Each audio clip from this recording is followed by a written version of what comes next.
Burung hantu biasanya terjaga di malam hari, tapi suatu hari ia mencoba terjaga siang hari. Ia melihat semua hewan bermain dan berkata, "Wow, dunia sangat berbeda di siang hari." Teman-temannya tertawa dan berkata, "Kamu selalu terlewatkan pesta siang hari." Burung hantu pun memutuskan untuk sesekali terjaga di siang hari. Burung hantu itu kemudian mencoba bermain sepak bola dengan burung-burung lain.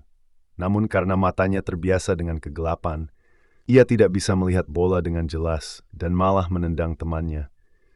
Burung-burung lain pun tertawa terbahak-bahak melihat tingkahnya yang canggung.